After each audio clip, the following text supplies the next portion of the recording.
long time here, but I think that sometimes it takes people a moment to think after watching something like that.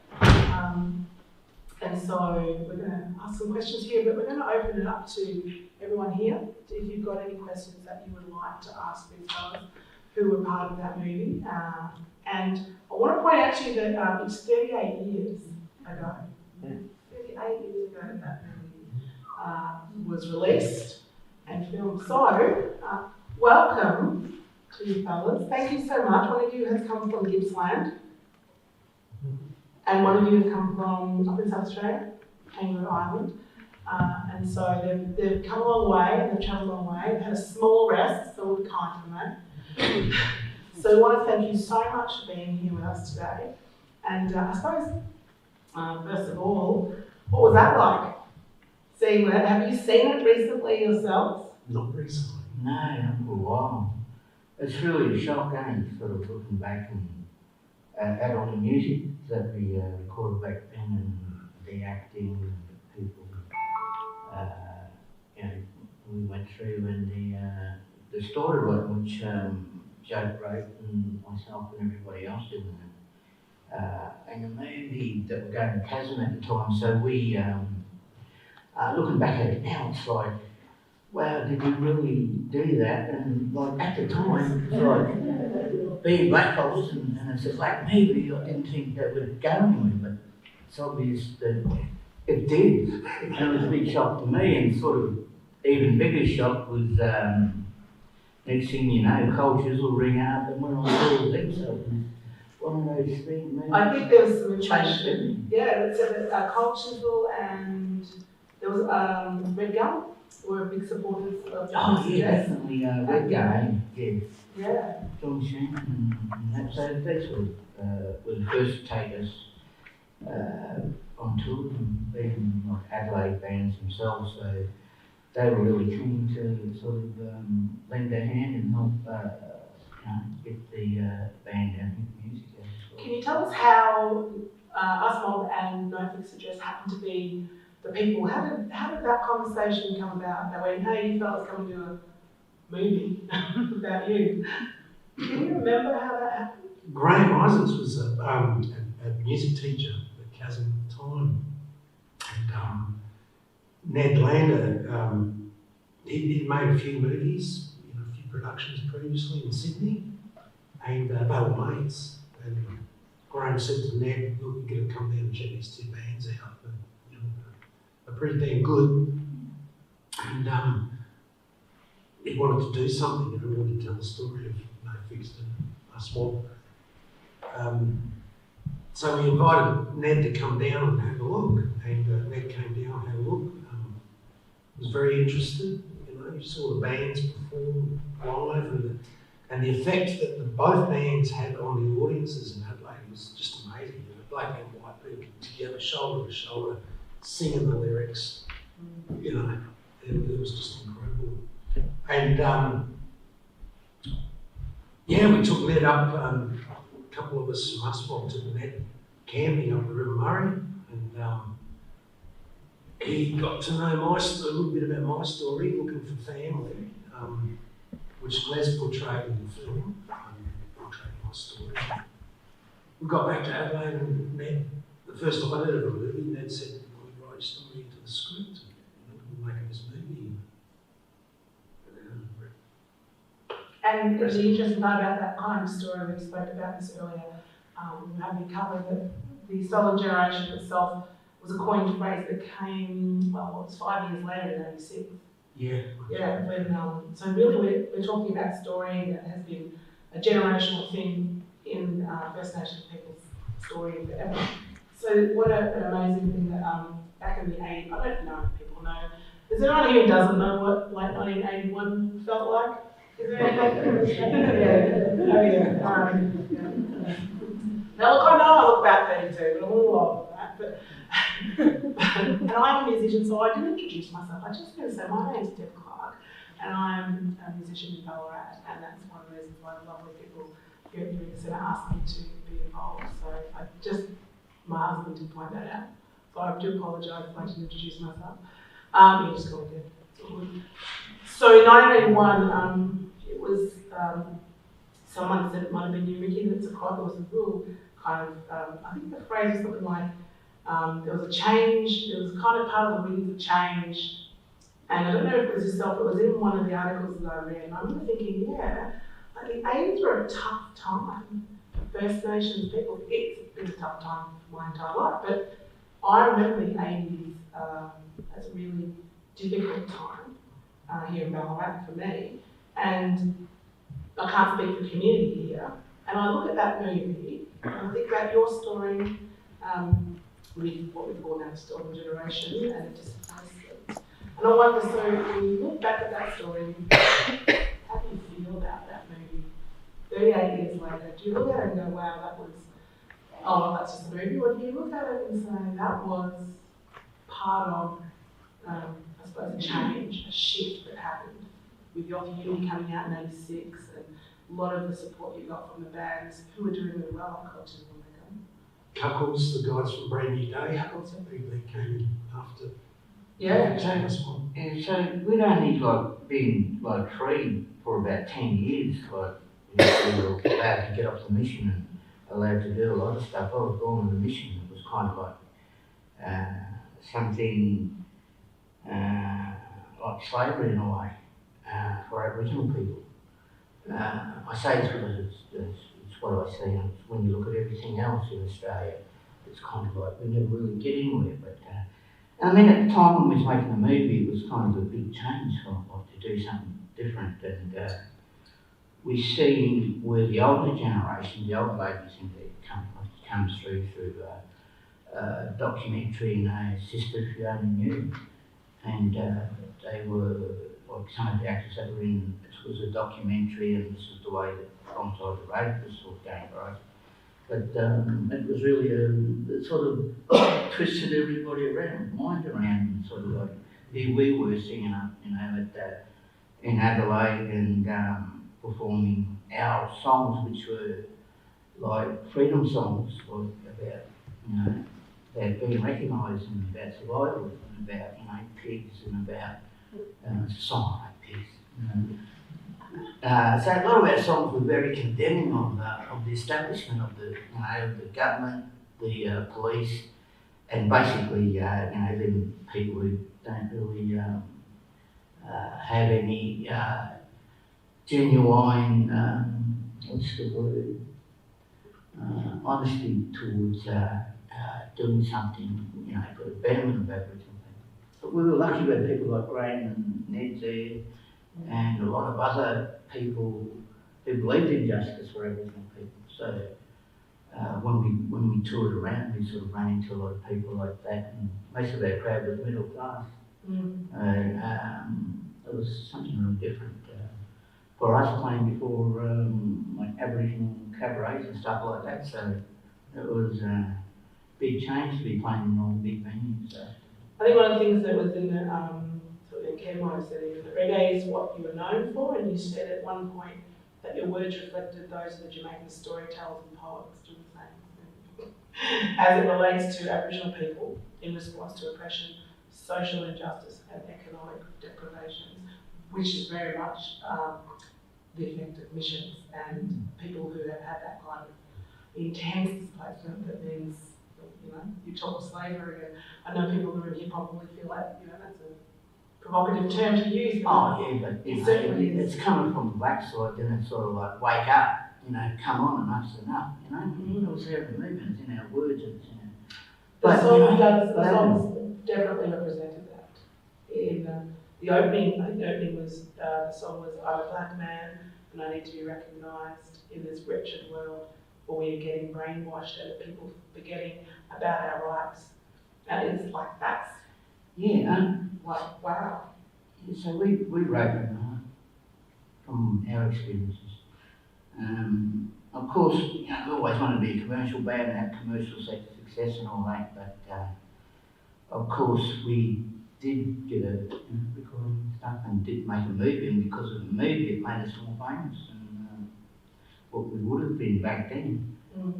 But the whole thing of it was like a snapshot in time, 1980. This is black people, you know, felt, the way they lived, the way they responded to, you know, the system, how it oppressed us and how it was always there to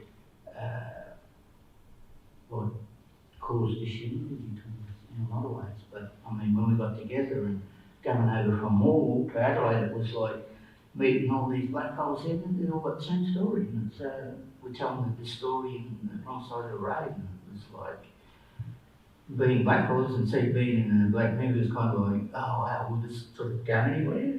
Yeah. And in the end it did. And it was like this, I guess, movie that was going to change the whole, you know, the whole focus of how everybody looked at Aboriginal people as musicians, as songwriters, as actors, as well as people able to produce something that could, you know, change history or change.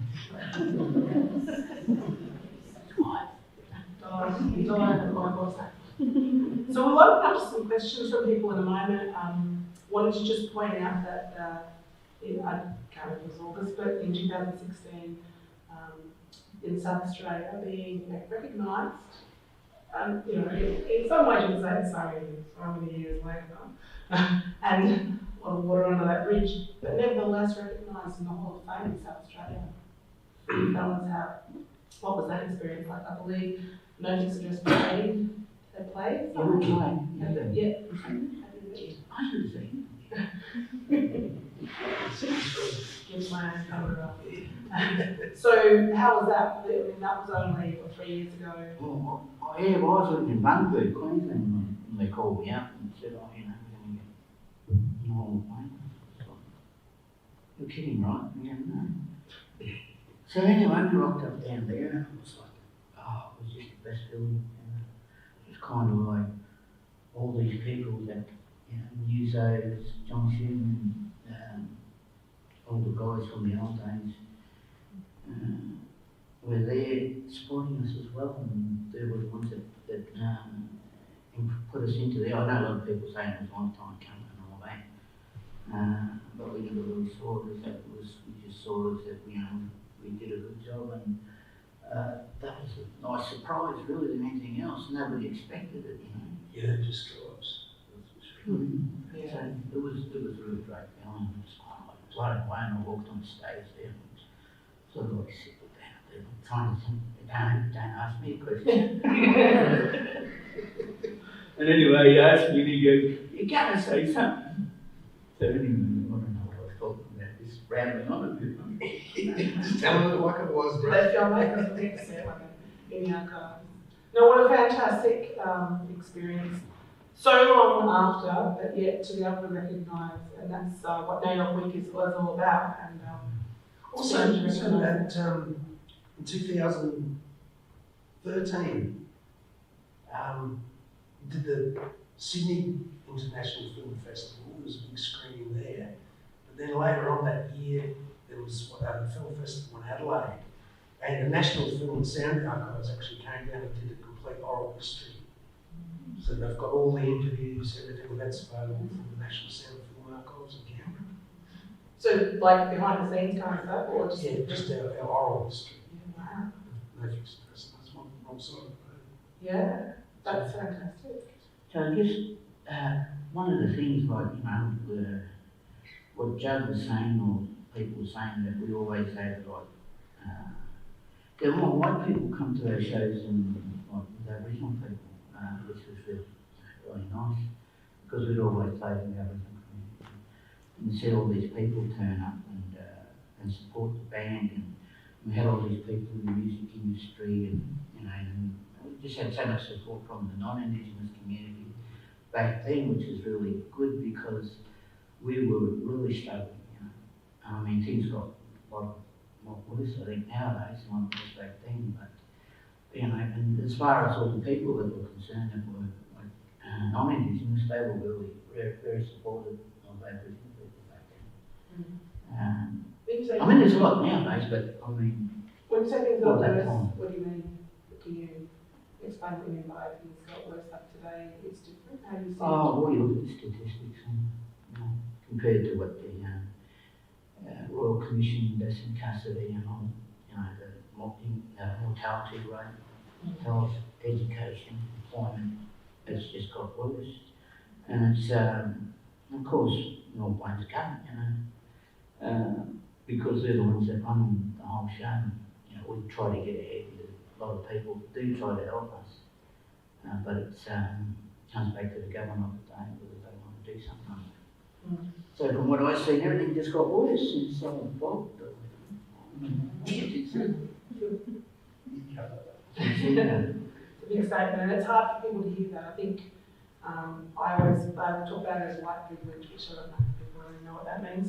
We do. And I'm going to open it up to some people. I don't know if we've got I feel like I need a roadie mic, but let's just go with you hollering out. And maybe there, does anyone have any particular questions about What about the end of the movie to find your mum? Yeah. That's a really good question. 6 weeks after the film was in Cannes, yeah, I did. No. The parts, like the film was partly fictional, partly based on fact. It was just a whole sort of mix and match of fact and fiction. The part where Les breaks into the bureau, steals that document, I actually did that, and I took it back to Adelaide, and Auntie Leland Rankin, the lady that her and her sister, Auntie Veronica, they established Chasm. Took it back to Auntie Leland and said, hey, what I've got here. And, my birth name was on that certificate, that document, and Auntie Leland told me to get down to the Aboriginal Health Service in Norwood. There was a lady who Auntie Leland thought was related to those people. So she sent me down there, and I went to see this lady to try and get some information. And I said, you might have cousins, brothers, siblings. So I went down to have a word with this lady, and that lady was actually my mother. Yeah, just like that. No fixed address in us while we were in the recording studios, recording the soundtrack for Wrong Side of the Road,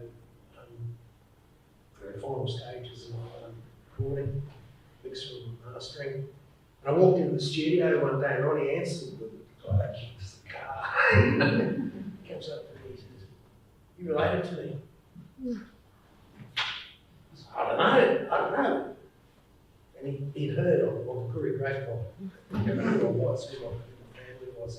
Now I've been living with us all of them, except all three of them, except for Carol Carp, who was living out in the suburbs. I lived with them for about 18 months, in a little flat just up the road from Chasm for a year and a half. And I did not know that they were my blood cousins. Every single member of them, us apart from Carol, were cousins. So it was pretty amazing. Just let people know the chasm. I did. Yes, that's not right. Can you tell me what chasm is? Because I'm not sure if Centre for Aboriginal Studies in Music. That was part of the Adelaide University. Yeah. And very much part of your family now. Are they a big part of the foundation of where the band started?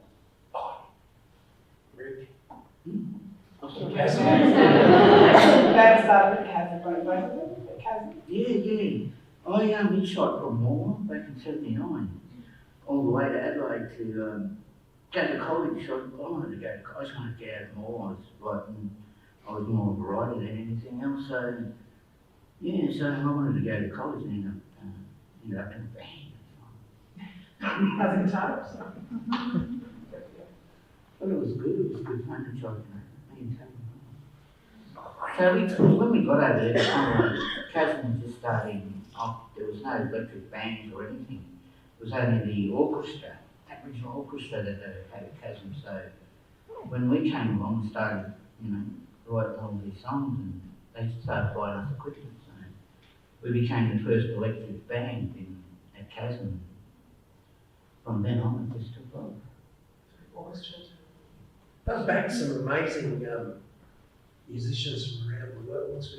I can remember at La Trobe University one trip they backed my sex, New Zealand band.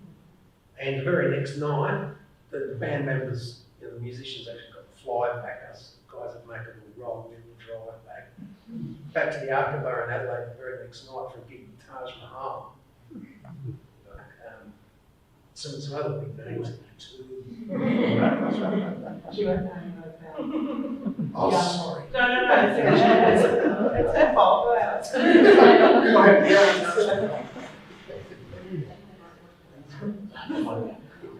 Are there any other questions? So the last 5 or 10, firstly, awesome work. I hadn't seen that before, and I'm using it myself, so I thoroughly enjoyed all of that. It was great. But I found it really interesting. The last 5 or 10 years, we've seen the mainstream radio through Triple J and things like that, Indigenous acts coming to the forefront a little bit more, like Briggs, AB, Original, Centre the Great, Baker Boy, to name a few. And you were saying how those Indigenous issues seem to have gotten worse, and that is highlighted in a lot of these artists singing about Indigenous unemployment, financial insecurities, drama in the prison system and things like that. How important do you value those acts in transcending that into the rest of Australia's culture? So people like myself who grew up with white privilege, I must confess, in a small sheltered community, now hearing acts like that, really bringing those issues to the forefront and hearing it on the radio, how much do you value those performers and things like that to get those conversations happening? If that was... I value them a great deal. The young musicians who are singing about those issues, okay. they're singing about them now, and they're actually quite just as provocative as the Western lyrics. Yeah, those issues are still very much It's there. a continuation of what we would do. We're the ones that sort of started out singing those sort of songs, and they sort of passed on through the generations. Like they picked up, like instead of playing country western or blues and all that, they started focusing more on issues that we were talking about and doing a lot more experimentation on the music. So instead of just playing like songs that were the verse, chorus, end of song, we'd put in bridges here and there and like trick everybody. Sort of like trick ourselves sometimes. Yeah, but it was good. So we experimented a lot, and I guess it sort of we wanted to also like inspire other Aboriginal people, young folks, to come along. And there wasn't a great deal of women around either performing. There were a few, but not in rock bands and sort of things like that. Whereas nowadays it's sort of opened the door and given them. It's kind of like when I was a teenager, look, you know, bands like AC/DC and The Sweet and other bands that Ian Drury and people like that. Those bands had something to say, and their music was they would have like their commercials on. But when you listen to the albums, it was like totally different. It was really full on, like, you know, what Sweet was singing, like, you know, what they were singing about, what AC/DC. And this is the sort of thing that inspired us. It was kind of like, they can write that and get away with it. We can write whatever we want, you know, and get away with it. You know, and we just started writing and you're still writing. oh, I'm still writing. You're still writing. It's one of those things, you start, I've always been a writer, and always wanted to write something really significant. And I wrote a song called Pigs, which didn't make the movie, but it was on the album. So and then this old Bob Hawke come along and launched the album, and he gets up there, and we're sitting at the Hilton Hotel, and there, my kids told me that it's a really great album from my eyes and all this, but the but was, not every man in a blue uniform, every man or woman in a blue uniform is a thorough bastard. And it's like, talking about my song, Pigs.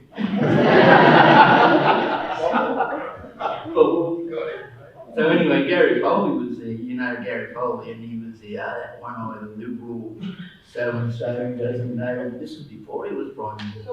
Bob. Bob. That'll be Gary. He would do that. Gary. But yeah, no, it was really good to have him come up, and because of who he was at the time, and launch our own. He made his little political speech. He got elected Prime Minister next year, and Bob's your uncle. Yeah, I think Norman, young people's, they picked up the baton, it was passed on by these guys, and I think that's absolutely brilliant. I kind of get goosebumps. You see the young fellas getting up and just carrying on that baton, We call it standing on, for those who don't know, we call it standing on our ancestors' shoulders. So we're very proud of them, the new generations and all that they've come along and have taken up the baton. And really, I think they're a bit more harsh than we were. Well, they fixed the rest of us while we were filming alongside the road. Really kicked something off. I mean, we made a lot of people nervous in the South Australian government. I can remember constant harassment. 3 o'clock, 2, 3 o'clock in the morning, the front door would get kicked in, and so all these police would just pull in, just come pouring into the house, and you'd be asleep, and next minute you have a flashlight in your face, and all these rapid fire questions coming at you. And one of the guys who was staying at the house in a bag of weed in his room, and the police came through, and they found it. And I was standing right there, and the officer said to me, plain clothes, I'm not interested in that. I'm thinking, what the hell are you interested in? These guys were making massive, powerful political statements, and I think there were a lot of the powers that be kind of got a bit nervous because of that. As I said before, but Indigenous, non-Indigenous people, shoulder to shoulder, all packed into one of the venues in Adelaide, venues all over Adelaide, singing lyrics to No Fixed Dress songs, black and white. People feel uncomfortable. I think that made a lot of people very uncomfortable. Go ahead, Fox Lady.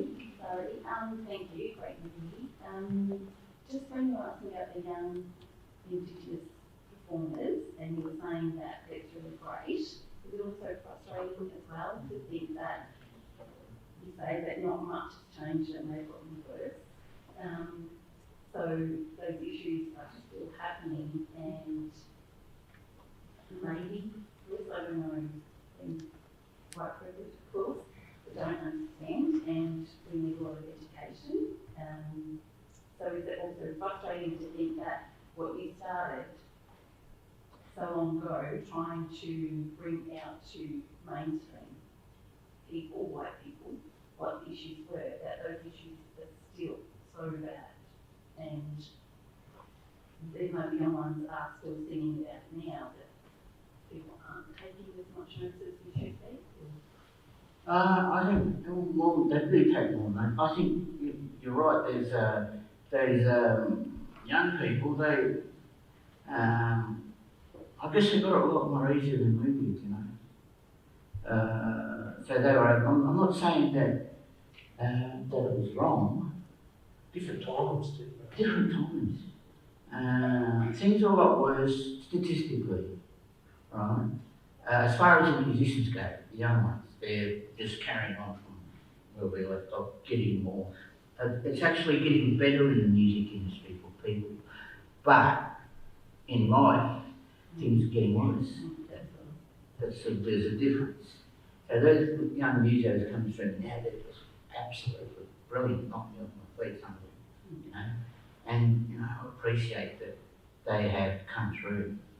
I mean, we come through and keep the door on basically, and they come through after us. And, we appreciate what they're doing.